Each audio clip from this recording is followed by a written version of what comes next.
Welcome back to another episode of Dropping the Gloves. Oh, it's Monday, John. Happy Monday. Hope you had a great weekend. John is calling from a hotel room again, which I can only assume is because Danielle kicked him out of the house. John, what's going on?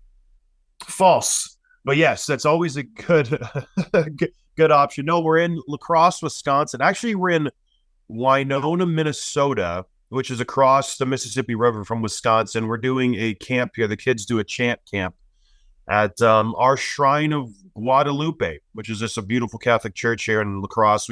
We found it a couple of years ago, and they do this cool little singing camp. And I like this area.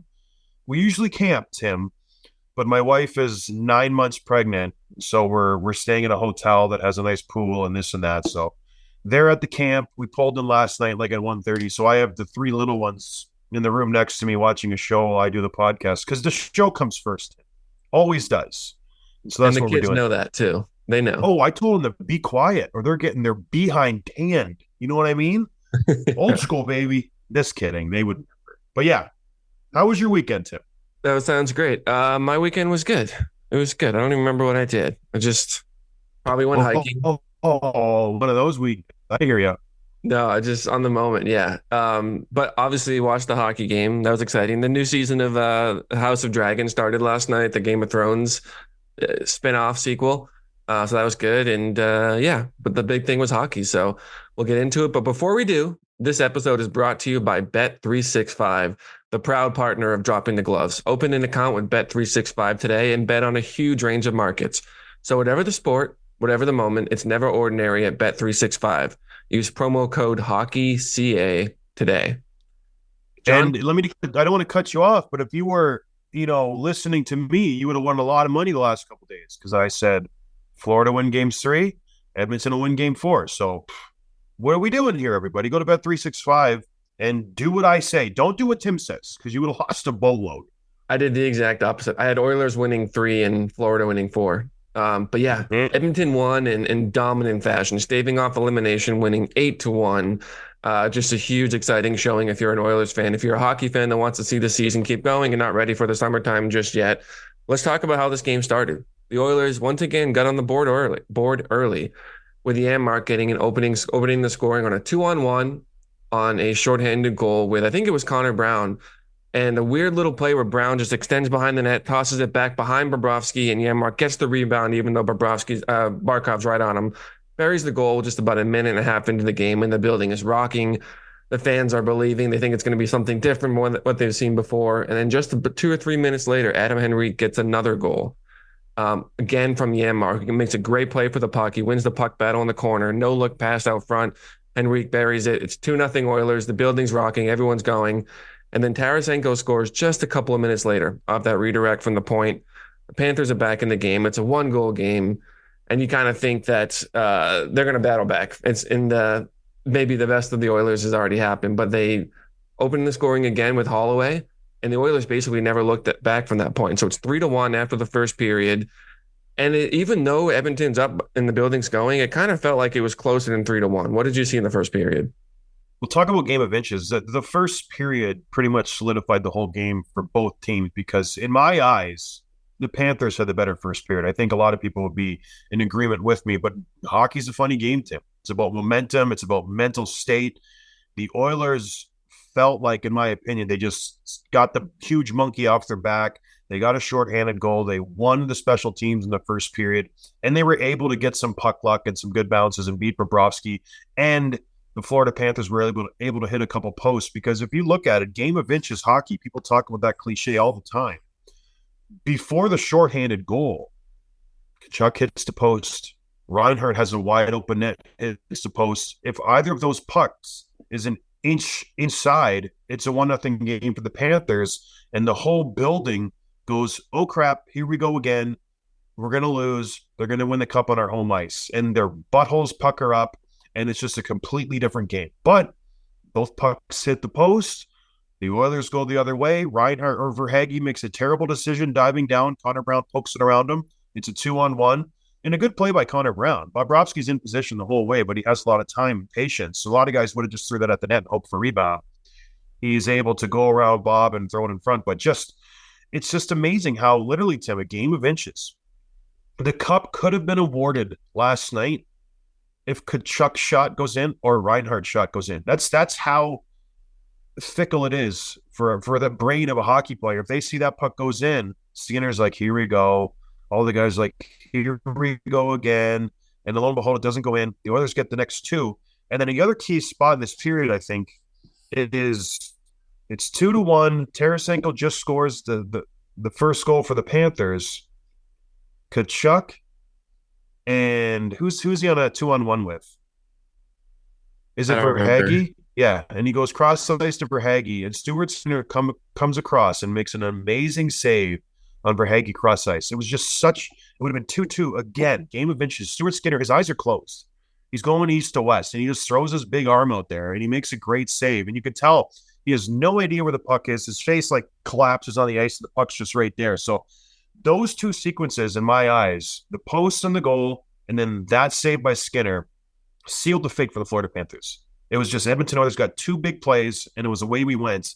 And they ran away with it. And I think I don't want to draw on too much because I know this is your show, but the thing that I noticed in the first was the Panthers played their game. When the Oilers saw a chance to counterattack or to catch them being aggressive, they took advantage of it and they capitalized. The D-men were super aggressive like they always are. The forwards were super aggressive like they always are. They're diving down. They're trying to pick passes off. They're trying to anticipate plays. They got burned once on the power play. Then they got burned twice with the D-men trying to pick passes off or being super aggressive. Ekblad and Mikola. Both of them. So then the Oilers made them pay. Holloway comes down and scores a breakaway goal, a nice feed from Draisaitl. Then, of course, the second goal with Adam Henrique. So it's just kind of live by the sword, died by the sword. To talk about Game of Dragons, kind of coin that, Tim, which you like to do with you and your LARPing friends. Yeah, okay. So it's 3-1 after one. And I think both teams are feeling okay. Like you said, obviously Edmonton's excited to be winning. Florida's not unhappy with how that period went and how they played. But from this point on, it's all Edmonton all the time. McDavid scores just a snipe on a rush, basically at the beginning of the second period. A couple of minutes later, a drop pass back to Darnell Nurse with a beautiful shot. He goes in too. And at this point, it's 5-1. Bobrovsky gets pulled. If Darnell Nurse snipes on you, you know it's not your night. Bobrovsky gets yanked for Stolarz that comes in. And Bob, to his credit, stayed on the bench. Like, he looked relaxed, happy, confident. He wasn't laughing. Yeah, he was fine. You know what I mean? And you know, you're up 3-1 and you feel like you know that you've got this team. Like, it wasn't your night, but you're not worried about this team if you're Bobrovsky. That's just, you got to have that crazy goalie mentality. But basically at this point, it's all Edmonton. They go on to win 8-1. It's just dominant fashion. It feels like even the way that I watched the McDavid drop past the Nurse a couple of times, and just like you expected it to go in. That's how that night was going for them. Wasn't surprised there. And again, home crowd, they stave off elimination, and this is exactly how they wanted this to go. And not for nothing, I know this isn't the stat that matters, but the goals in this series are 12-12. Even though Florida's up 3-1, they scored the same amount of goals, which I think is kind of interesting. So take that for what it's worth. Well, that'll happen when you give up 8 in one game. So that's a little bit of a misleading stat. But my question is, should Nurse have even been in the game?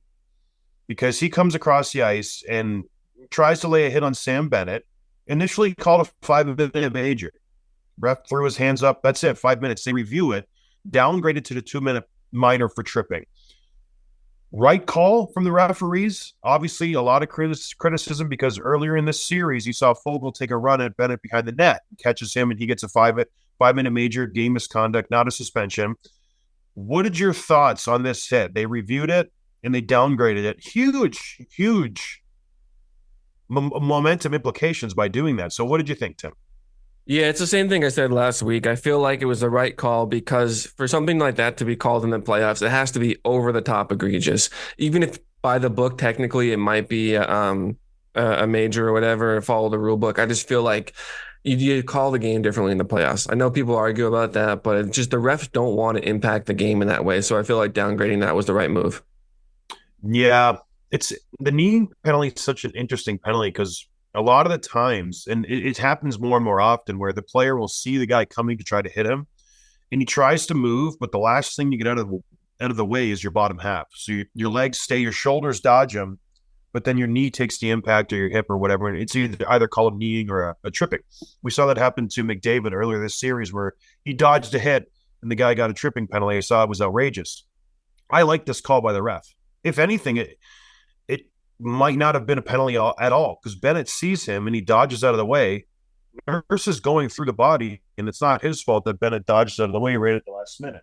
So it was a good call. Smart play, regroup. The review worked in that situation because I do think in the other instance when Fogle went through Luosterainen, he didn't have any chance to move. Like he kneed him right away. Luosterainen's coming off the boards, and he doesn't even see Fogle coming at him. So that was a legit call. I think the referee's been really good this postseason. I don't think they've called a lot. Obviously, they've let a lot go. Every scrum, every whistle around the goaltenders, guys are getting legit punched in the face, and they just are letting it go. I noticed Bouchard and Ekholm, they're instigating a lot of stuff. They're like, have you noticed that? Every time there's a stoppage of play around Skinner, Ekholm and Bouchard are punching guys in the face. That's the first thing they do. If you notice something different about me, Tim, it's because I had to pause, obviously, in a hotel room, and one of the kids is a little upset. Esther, traveling is hard. But just going back to the referees, I think they did a great job. They're not the focal point of the series, and it shows. It's fun to watch these games because there's scrums. You can tell the animosity is there, and guys like Bouchard, I know I get on him sometimes about just his play and this and that and turnovers and whatever it is. I like his sandpaper. I love the fact that he's standing up, instigating the play a lot of the times around the net after the whistle. He's the guy taking the first shot. I think it's great.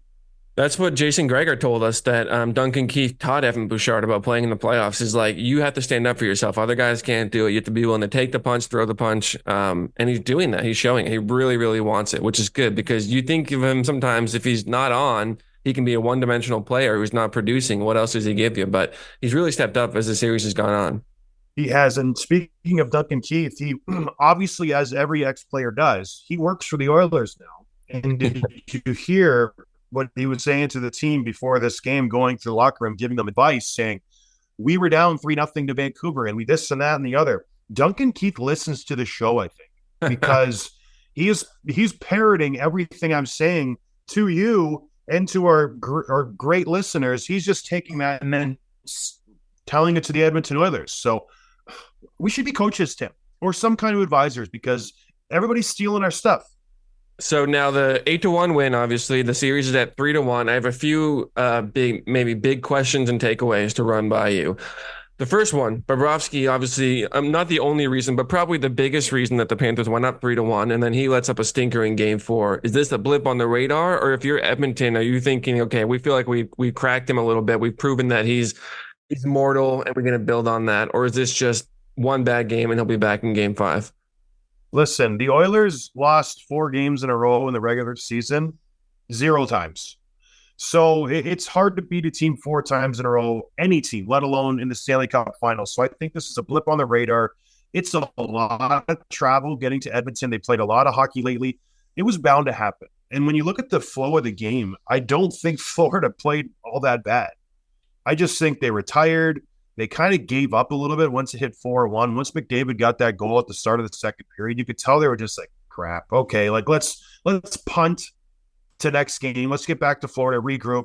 And at the end of the day, I don't think this is going to be a huge issue. If anything, it'll make them play harder in Game 5 in Florida, because now if you lose again, it starts to get a little nerve-wracking because it's 3-2.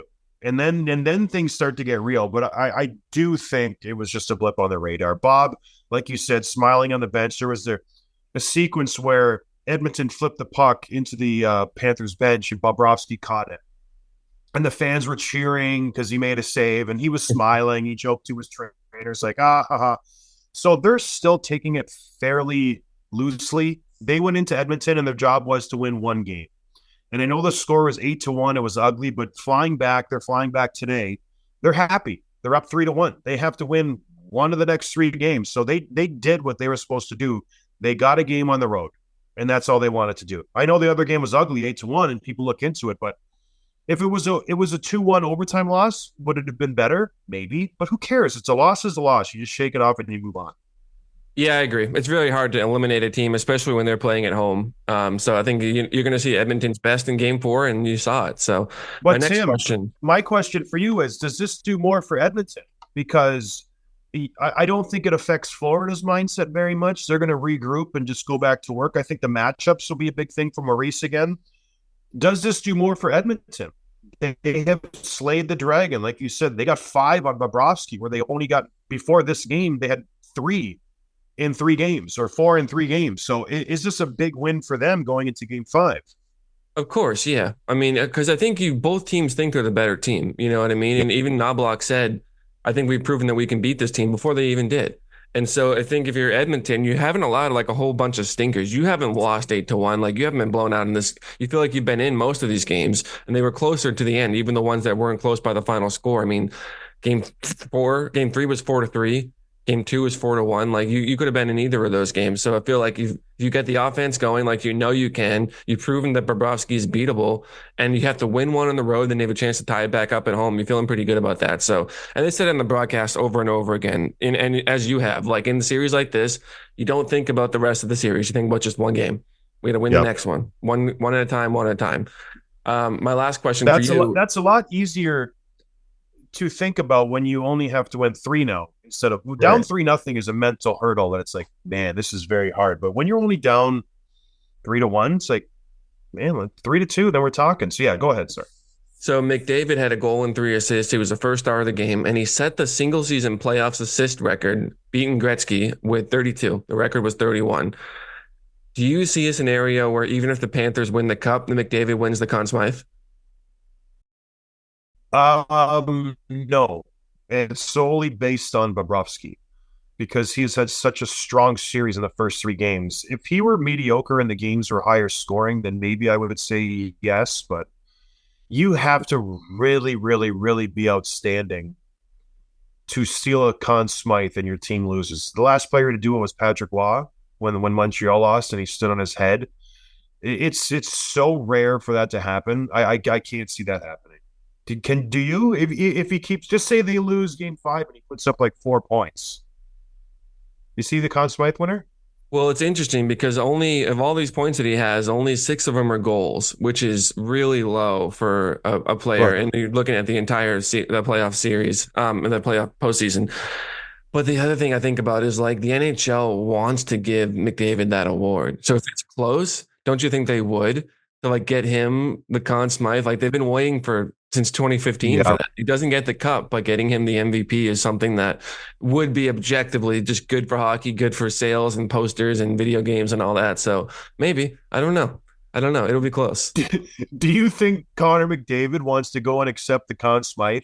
It's a good question. As the Florida Panthers are winning the series, like he would talk about just miserable. If that happened, the worst award ever to win. Like you just lose and you have to go get this stinking award and you're so pissed. That I would pay to see that in itself, to see his face. He's always got a miserable expression on his face. Imagine that, how he'd be so pissed. I mean, I decline. But who do you think is the front runner for Florida then? Now that Bob's laid an egg. No, it's still Bobrovsky. But I feel like what if Florida wins Game 5 like 6-5, and Bobrovsky lets in all 6, and McDavid has 4 or 5 points? You know what I mean? Like that's what I just asked you. Do you right? That's a real question, and just it's crazy. Well, the next one for Florida who gets it is Evan Rodriguez, I think, because he had the first 2 great games, the 3 goals in 2 games. He was very strong, so he's the next one who's up. But yeah, we'll see. All right, I don't know. Yeah, I think, and I don't know if it's on the agenda because I haven't seen it. The bigger question is, when do we start criticizing Tkachuk and start criticizing those top guys for Florida? Like, where's Verhaeghe? Where's Reinhart? Where's Tkachuk? These guys need to step up in order to win the Stanley Cup. They've been invisible this whole series. But anyways, go ahead, Tim. I'm dumping on you. That's a fair question. I feel like those guys, especially Tkachuk, are still making his impact, but he's getting some assists. You know, Reinhart had a goal in Game 3. Tkachuk had a couple, but not points. Nearly enough. Like this is their leading point getter. This is your star guy, and we can treat all these other teams just because Florida has the luxury of having Lundell and Lustaran and Tarasenko and all these supplementary guys who can put points on the board, and they have Bob.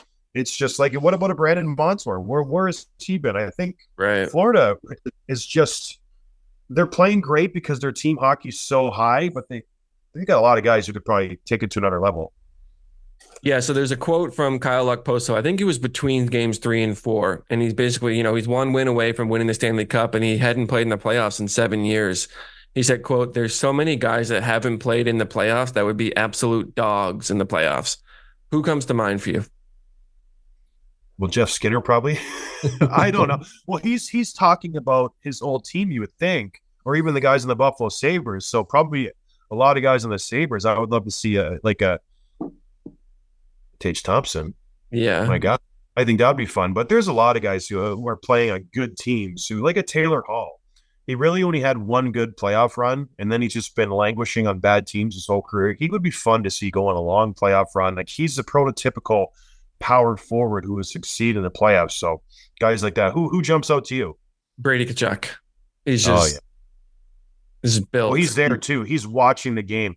And I saw before the game they were asking him, how much would this mean to the Tkachuk family, to you and your dad and your mom? And he's just like, it would probably suck for me. That's what he's thinking. Because I want to win the cup. I don't want to see my brother. So he's just been having to answer all these questions. That poor guy. I would hate to do it. Imagine if your older brother would just it's so successful and you have to just talk about it all the time and you do the same thing as him.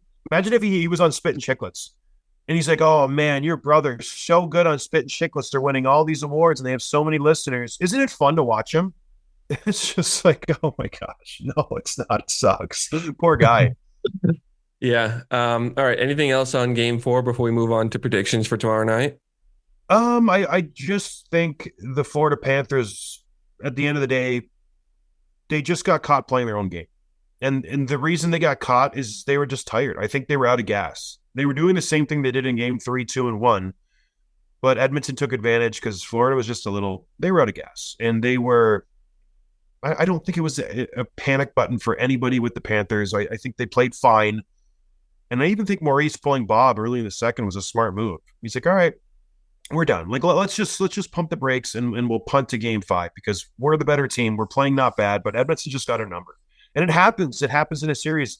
I went back last time the show when I was in Chicago playing Vancouver. We beat the doors off in one game, 7-2 or something, where it was just Vancouver. They could do nothing right. Everything we did went in the net. We could do no wrong. And they didn't panic, and they came back and they win game 7. So the worst thing Florida can do is just dwell on these issues and go on, watch video and this, why did we lose? What's going on? I don't think Maurice will do that. He's too smart of a coach, and they'll be fine. There's too many guys in that locker room who are vets, and they know what happened. They played okay, but sometimes it just, pucks don't bounce your way. So it is what it is. I don't think it'll be the same game in game 5. So moving on to predictions, I firmly believe Florida will play better, but I think Edmonton will win game 5. I think it'll be a closer game. I think Edmonton will win a 3-2 game, a 3-1 type game, maybe with an empty netter, and it'll go back to Edmonton for game 6. So it's just Edmonton's starting to feel good. I think it's going to be a game 6 win for Florida, but yeah, Edmonton takes game 5. What about you, Tim? No, Florida's going to win it, I think. It's funny, the similarities. I don't know if you follow the NBA finals at all, but exactly the same thing, right? 3-0. The eliminating team just wins in dominant fashion. Kind of bring all these questions, like, are they coming back? Are they the better team? Is it closer than we thought? It's just very hard to eliminate a team, like I said. So I feel like going home now, you're going to see Boston Celtics win tonight at home, Florida Panthers win tomorrow night at home in front of their home crowd, which is always better. It feels like they always win and eliminate on the road, which is just not as fun. So I think this one's over tomorrow night. I will say this. I know it sounds cliche and it's just an excuse. So much more distractions at home. Yeah. When they're going to go home, everybody's going to want a ticket. Everybody's going to want to see the Stanley Cup skated around the ice. So they're going to be inundated with just requests for tickets. We want, I would love to come. Hey, can you get us? There's a lot of stuff going on. So it will be an issue for them, especially with the extra day off. There's a little more press. There's a little more media. It's not as easy as you might think. Edmonton's locked in. All it takes is one more win, and it's a game. So we'll see. It's going to be a good series. I hope it's not an 8-1 game, but it wouldn't surprise me if it is. If Edmonton gets on the board early, and here I was actually thinking this about the game because Florida plays such an aggressive style, and that works when it's a close game and you're aggressive but not too aggressive. Once Florida got down 3-1, you could tell they were being even more aggressive and taking more chances. And when you're on your toes and you're taking chances, you're giving up grade A chances against. You're giving up opportunities. And Edmonton took advantage of this last game. The key is the first goal. If Florida can get that first goal and limit their chances a little bit. The fourth goal, Ekblad goes and pastes Foegele on the boards. It's 3-1. It's before Nurse scores, or it might have been 4-1 at that point. Ekblad doesn't make that play if Florida's winning or it's a one-goal game. I feel like he's just being super aggressive. He's trying to make a difference, make a turnover, change the momentum. They just kept doing that.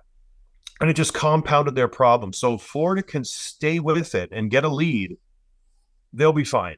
Because they play aggressive, and when they have to play super aggressive at Edmonton, they've shown they have the guys. And I love the lineup changes by Knoblauch. I think he, going on a limb, game 4, elimination game, and he's throwing Foegele on the first line and all the way on the second line, and benching Kane and benching all these other guys and mixing up the third and fourth lines.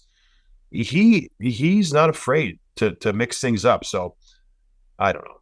It's just there's a lot of nuances to the game, and I'm not by any means a savant, but I think the first goal will be crucial in Florida, and it'll be a fun game. But I think Edmonton's going to win. I really do. I got this feeling this might go to 7 games. So we'll see, Tim. What else are we talking about? Anything? No, that's it. That's it for me. Have fun this week with the kids. We'll see you Wednesday, Thursday, something like that. Wednesday. Well, the game is Tomorrow Tuesday. night. Yeah. Tomorrow night. Yeah, we'll talk Wednesday, the usual. All right, everybody. Well, take us out, Tim. I'm sorry. Thank you for listening. We'll see you next time. Cheers. Thanks for listening to Dropping the Gloves with John Scott, a member of the Nation Network of Podcasts. Subscribe wherever you get your podcasts from to never miss an episode.